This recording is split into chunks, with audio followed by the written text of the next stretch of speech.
Pregnancy के दौरान ना माइंड में बड़ा कुछ चल रहा होता है। एक तरफ तो हार्मोन्स के कारण फूड क्रेविंग्स होती हैं और दूसरी तरफ लगता है कि यार ज़्यादा खाना खा लिया तो कहीं ऐसा ना हो कि बहुत ज़्यादा वेट गेन हो जाए। प्रेगनेंसी में कोई डिलीवरी में कोई कॉम्प्लिकेशन ना हो जाए। अम, तो क्या करें? सी, कोर में क्या है सबसे इम्पोर्टेंट कि आप हेल्दी रहने चाहिए, बेबी हेल्दी रहना चाहिए, आपकी डिलीवरी अच्छे से हो जाए, आपकी ओवरऑल बॉडी इतना हेल्दी हो कि रिकवरी अच्छे से हो जाए। This is very important, right? But उसके अलावा मन भी तो नहीं मारना ना। ऐसा भी नहीं है कि भाई वेट बहुत गेन हो जाएगा तो चलो बहुत कम कम खाते हैं ताकि वेट गेन ही ना हो। ऐसे टाइम में आप एक और ह्यूमन बीइंग को क्रिएट कर रहे हो, है ना? तो अगर जो न्यूट्रिएंट्स असेंशियल है उसकी डेवलपमेंट के लिए और आपकी भी सेल रीजनरेशन के लिए, वो तो आपको लेना ही है। तो अगर आप वो नहीं लोगे तो आप पूरे प्रेगनेंसी थके हुए और उदास ऐसा फील करोगे, क्योंकि diet is very important source of energy. तो आपको क्या करना है? अच्छे से खाओ, लेकिन प्रेफरेबली घर का खाना खाओ, फ्रेशली कुक्ड फूड खाओ, जो अभी पका है, ताज़ा पका है। क्योंकि अगर आप रखा हुआ खाना खाओगे, आयुर्वेद में उसको तामसिक खाना कहते हैं, तो उससे क्या है, डलनेस आती है। वहीं पे जो फ्रेशली कुक्ड फूड होता है, दैट इज कॉल्ड सात्विक फूड। उससे क्या, आपको लाइटनेस फील होगी, आपको चीज़ें करने का मन करेगा। उसके अलावा ये तो बिना तला खाना जितना हो सके, या बहुत ही कम तला खाना आप खाइए। और एक बहुत ही इम्पॉर्टेंट चीज़ है, वो है टाइम पर खाना खाना। तो ये कुछ चीज़ें हैं जो आप ध्यान में रखेंगे तो बहुत अच्छा है। ये कुछ लाइफस्टाइल चेंजेस हैं जो आप ड्यूरिंग प्रेगनेंसी और अगर उसके बाद भी जितना आप कंटिन्यू कर सकें तो बहुत ही अच्छा है। जिसमें क्या है, घर का खाना खाना, तला या कम तला खाना और फ्रेशली कुक्ड फूड खाना, प्लस टाइम पर खाना। तो 3 बड़े मील लेने से ज़्यादा हम प्रेफर करते हैं इस टाइम में कि हम 5 से 6 ठीक-ठीक मील लें। तो जैसे आप ऐसा क्यों है? आपका यूट्रस का साइज़ बढ़ रहा होता है, तो उससे क्या है, आपके डाइजेस्टिव ऑर्गन्स पर प्रेशर आता है। इसकी वजह से अगर आप बहुत ज़्यादा खा लेते हैं तो आपके डाइजेस्टिव सिस्टम पे प्रेशर आता है, आपके रेस्पिरेटरी सिस्टम पे प्रेशर आता है और कहीं न कहीं साँस लेने में भी दिक्कत आती है। तो आप बहुत अनईज़ी फ़ील करेंगे अगर आप बहुत ज़्यादा खुद को स्टफ़ कर लेंगे। तो अच्छा क्या है कि आप अपनी बॉडी को सुनें।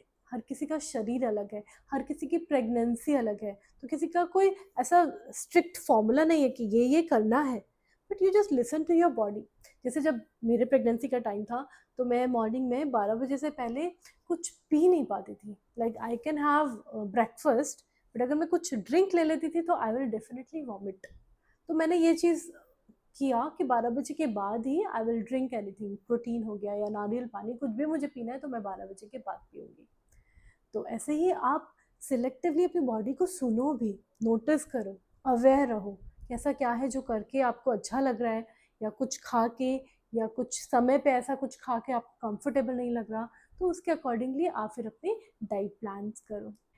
तो यहाँ पर मैं आपको एक रफ फ्रेमवर्क देने वाली हूँ कि कैसा आपका एक डाइट चार्ट दिखेगा और क्या चीज़ें आप इम्पॉर्टेंटली इंक्लूड कर लें तो अच्छा है।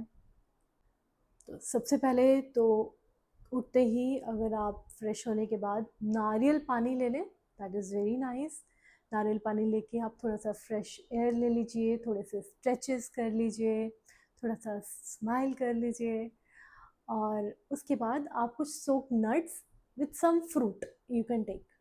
तो सोक नट्स में ऐसा बहुत ज़्यादा नट्स मत इंक्लूड करिएगा, लाइक 6 बादाम हो गए, 4 काजू हो गए, कुछ किशमिश हो गए, एक अंजीर हो गया, है ना? और 2 डेट्स आप अलग से ले सकते हैं। तो इसमें क्या है, सोक्ड क्यों लेना है? प्रेगनेंसी के दौरान जैसे मैंने बताया कि शरीर में गर्मी बढ़ती है। इनफैक्ट पहले 3 से 4 महीने में, 3 महीने में ऐसा कहते हैं कि मिसकैरेज होने के चांसेस बढ़ जाते हैं अगर शरीर में गर्मी बढ़ती है। तो हम पहले 3 महीने में तो बहुत ही ज़्यादा ध्यान रखते हैं कि हम ऐसा कुछ गरम ना खाएँ। इनफैक्ट हम पूरी प्रेगनेंसी में भी जो थोड़ा-सा गरम तासीर की चीज़ें होते हैं उनको अवॉइड ही करते हैं, जैसे कि पपीता। पपीता एक ऐसा फ्रूट है जो हम प्रेगनेंसी के दौरान नहीं खाते हैं। आपने सोक नट्स ले लिए, फ्रूट ले लिया, उसके बाद आप प्रेफ़रेबली अपना 20 मिनट्स मिनिमम वॉक ले लीजिए, अपने बॉडी को डेफिनेटली सुनिए, अगर वो और ज़्यादा वॉक करना चाहती है, कंफर्टेबल है, देन व्हाई नॉट। लेकिन उसको पुश मत करिए। आप डेफिनेटली कुछ योगा आसनास इंक्लूड कर सकते हैं अपने रूटीन में, बट अगेन यहाँ पे बहुत इंपॉर्टेंट है कि आप अपने गायनी से बात करके ही, अपने कुछ बेसिक अल्ट्रासाउंड्स के बाद आप इन योगा आसनास को जो है स्टार्ट करें। कई बार अल्ट्रासाउंड रिपोर्ट्स में कुछ कॉम्प्लेक्सिटीज़ होती हैं, तो ऐसे में हमको ध्यान रखना पड़ता है कि कौन से आसन हम कर सकते हैं या नहीं कर सकते हैं। कुछ प्रेगनेंसी ज़्यादा कॉम्प्लिकेटेड होती हैं, उसमें तो कंप्लीट बेड रेस्ट भी सजेस्ट किया जाता है, लेकिन in many of the pregnancies you can do certain yoga asanas. So I will just suggest कि आप डेफिनेटली अपनी गायनी से बात करें, और उसके बाद ही आप किसी प्रॉपर जो इस तरीके के योगा, प्रेगनेंसी से रिलेटेड योगा कराते हैं, उनके अंडर सुपरविजन में ही आप करें। Now is your first meal of the day, that is breakfast. और उसमें आपको क्या लेना चाहिए? आपके पास बहुत सारे ऑप्शन हैं, poha, idli, chilla, dosa, and sprouts is a very healthy option. वो प्रोटीन भी देते हैं और एट द सेम टाइम आपको इतना फुल कर देते हैं कि आपको भूख भी नहीं लगेगी। तो ये बहुत सारे ऑप्शंस आपके पास हैं। आप दूध ले सकते हैं, दूध के साथ आप कुछ ना कुछ मूसली वगैरह साथ में सप्लीमेंट कर सकते हैं। तो this would be your breakfast. Lunch में again, lunch I will suggest कि आप 2 बजे तक कर लीजिए, क्योंकि ऐसा कहा जाता है कि 10 से 2 के बीच में जो आपके पेट में जठराग्नि होती है, द डाइजेस्टिव फायर, वो सबसे ज़्यादा होती है।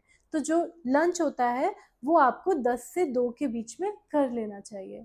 तो आप डेफिनेटली जो लंच है वो अराउंड 1 to 2 आप ले लीजिए। और लंच में आपके पास ऑप्शंस में रोटी है, सब्जी, दाल। Dal is very important, again very good source of protein. आप सलाद ले सकते हैं, आप छाछ ले सकते हैं। So these are the option. आप कर्ड ले सकते हैं। So these are the options for lunch. Evening में अगेन आप कोई लाइट स्नैक ले लीजिए या कोई फ्रूट ले लीजिए। डेफिनेटली 20 मिनट्स का इवनिंग वॉक लीजिए अपने साथ, बेबी के साथ कुछ अलोन टाइम। आप सनसेट देख सकते हैं बेबी के साथ, आप नेचर में थोड़ा सा टाइम स्पेंड कर सकते हैं। And then comes the dinner. Dinner के लिए मैं सजेस्ट करूँगी कि सबसे इम्पॉर्टेंट है डिनर का टाइम। अगर आप इस टाइम को सेट कर देते हो तो आप देखोगे कि प्रेगनेंसी के दौरान जो वेट गेन है वो बहुत ज़्यादा नहीं रहेगा, कि बहुत ज़्यादा वेट गेन हमारा डिनर की वजह से होता है, जो हम लेट डिनर करते हैं। आप करेंगे 10 बजे डिनर, 10:30 आप बेड में चले जाएंगे, 11 बजे तक सोते हैं, पेट में जो डिनर है वो डाइजेस्टेड नहीं है। तो उसकी वजह से क्या होगा कि जो एनर्जी रात को सोने के बाद आपकी अच्छी नींद के लिए यूज़ होनी थी, आपके सेल रीजनरेशन के लिए यूज़ होनी थी, बेबी की डेवलपमेंट के लिए यूज़ होनी थी, वो कहीं ना कहीं उस डिनर को डाइजेस्ट करने के लिए ही यूज़ हो रही है। तो इसलिए it is highly highly recommended कि अगर आप चाहते हैं कि वेट गेन ना हो और आप रज के अच्छे से डिनर करना चाहें, तो 7 बजे तक आप डेफिनेटली अपना डिनर निपटा लीजिए। उसके 2.5-3 घंटे बाद आप दूध ले सकते हैं। दूध में आप प्रोटीन ले सकते हैं जो डॉक्टर ने रेकमेंड किया है। और साथ में ही अगर आपको और भूख लगती है तो आप कुछ खीर ले लीजिए हल्की, या दलिया ले लीजिए। ऐसा कुछ आप हल्का रात को ले सकते हैं। Just I will suggest one thing कि आप रात को 11 बजे तक डेफिनेटली सो जाइए, जिसके लिए 10 o'clock आप वाइंड अप करना स्टार्ट कर दें अपने दिन को। 10:30 आप अपने बेड में आ जाएं, तभी पॉसिबल है कि आप 11 o'clock तक सो पाएंगे। जो हमारी बॉडी में सेल रीजनरेशन होता है उसका बेस्ट टाइम होता है 11 to 3। तो इट इज़ रिकमेंडेड कि अगर आप चाहते हैं कि आपका जो बॉडी है, क्योंकि प्रेगनेंसी के दौरान एनीवेज शरीर थका हुआ होता है, उसको एनर्जी चाहिए, तो उसके लिए बहुत इम्पॉर्टेंट है कि एक अच्छी स्लीप हम लें। 11 o'clock you should be asleep. Wish you a very very healthy and happy pregnancy, and soon I'll be making a video on exercises and yoga that one can do during pregnancy for a healthy pregnancy.